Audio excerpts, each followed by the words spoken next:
Oui, je salue tous ceux qui me connaissent aux Italies, dit l'éléphant d'Afrique. Voilà, vous savez quel rôle je joue ici. Voilà, et excusez-moi, hein, excusez-moi, calmez-vous, calmez-vous, ça ne vous concerne pas. Vous comprenez? Ça ne vous concerne pas. Voilà. On parle des ressortissants hors CEDEAO. Voilà. Ici, je vais parler voilà, de l'affaire des cartes voilà, des résidences en Côte d'Ivoire. Je vais parler des cartes de séjour, quoi. Voilà.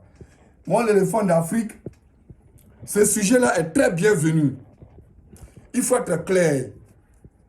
Il est arrivé un moment où j'ai dit aux pays, voilà, qui s'émancipent là, le Mali, le Burkina, la Guinée, bon, je leur ai bien dit que le monde est organisé et qu'ils fassent très attention. Et le combat dans lequel ils sont là, c'est un combat qui est noble. Voilà. Moi, je ne suis pas contre leur combat, hein. Voilà. Parce que chaque pays lutte pour l'avenir de son peuple. C'est de ce qu'il s'agit au fait. Voilà. Donc, j'ai toujours demandé de rester dans le système et se faire une force dans le système. En sortant de la CEDEAO, en sortant de tant, en chassant tel, en faisant tant, vous amènera où? Vous apportera quoi? C'est de ça qu'il s'agit. C'est une question que je posais.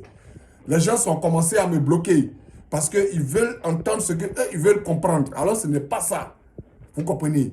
Les gens ont toujours détesté celui qui dit la vérité. Vous comprenez? Et tout ce qui s'est passé, la Côte d'Ivoire hier, qui était frère à d'autres pays, soudain ils sont devenus ennemis. Le combat a changé d'adversaire. On n'a rien compris. Voilà. Et comprenez une chose. L'avènement de cette histoire de carte de séjour-là, Alassane Ouattara, il sait ce qu'il a fait. Ça ne concerne pas les pays de la CEDEAO. Mais mon frère, dès lors que tu enlèves ton pied dans CEDEAO, là, tu vas payer ça. C'est clair. Le monde est déjà organisé. Les familles sont déjà constituées. Chaque famille sait quel rôle qu'il joue depuis fort. Donc, les pays de la CEDEAO, là, c'est ça. C'est une famille qui est déjà soudée, quoi. Et ce qu'on doit faire, c'est de véritablement instaurer cette intégration ouest-africaine, là. Sortir de la CEDEAO, vous allez aller créer quoi? Vous comprenez? Moi, l'éléphant d'Afrique, je n'encourage personne de sortir de la CEDEAO. Ce que j'ai toujours encouragé, c'est de rendre plutôt la CEDEAO forte. Vous comprenez? Quand elle se lève, je sors de la CEDEAO. Qu'est-ce que tu vas avoir? Et tu vas où? Le monde est déjà organisé, hein? Les gens ont déjà organisé leur monde. La seule chose que nous faisons là, c'est sur des rails qu'ils nous ont mis. Sur des directions, voilà, voilà, on s'en va seulement, hein? On s'en va.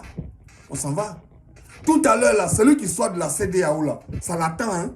Les ressortissants vont payer ça. La Côte d'Ivoire n'est pas le seul pays. Pendant où on parle de l'intégration africaine, pas ouest-africaine d'abord, mais il y a des pays qui font payer les séjours aux autres pays africains sur le sol. Mais la Côte d'Ivoire ne le fait pas. La Côte d'Ivoire respecte l'intégration ouest-africaine et la libre circulation des peuples ouest-africains. Donc ce que nous devons faire, c'est de rendre plutôt la CEDEAO forte.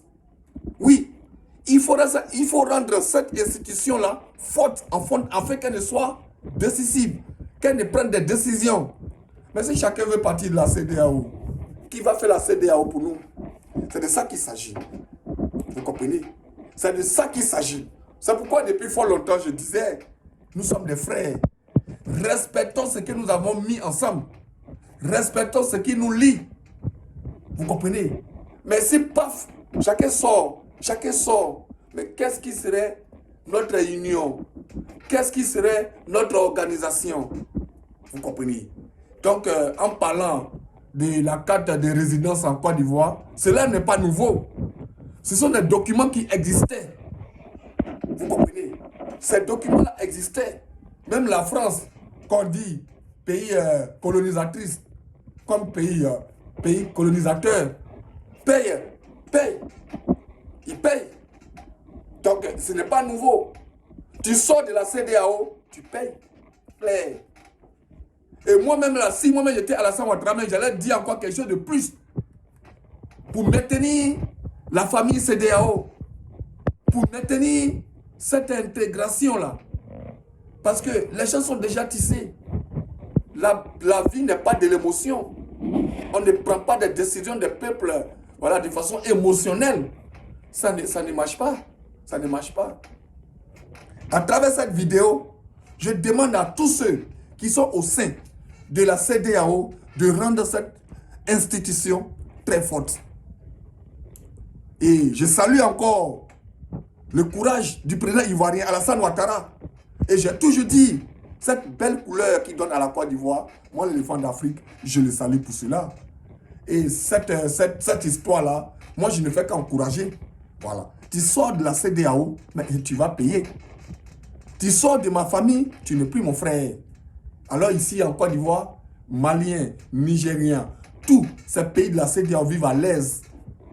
Mais si cette institution qui nous lie là, elle est bafouillée. Mais attention, comment souhaiteriez-vous que les gens ne prennent pas ce genre de décision? Non, revenons à la raison. Revenons à la base. L'éléphant d'Afrique est ici pour laver. C'est ça. Je suis ici pour laver ça. Je suis ici pour vous conscientiser, mais pas pour vous diviser. Ce qui est vérité, il faudrait qu'on en parle. Mais ce qui n'est pas vérité là, il faudrait qu'aussi on ait le courage de dire que ça ne peut pas marcher. CEDEAO là, rendons la CEDEAO très forte. C'est nous qui allons rendre cette institution là forte, afin que les autres ne puissent la respecter. Vous comprenez? C'est de ça qu'il s'agit. Donc l'éléphant d'Afrique ici joue ce rôle, afin que nous puissions mettre ensemble cette union. Nous puissions rendre véritable cette intégration et cette libre circulation entre les peuples ouest-africains. La CEDEAO vivra et toujours elle vivra. Aux Italiens, dit l'éléphant d'Afrique vous salue. Ciao!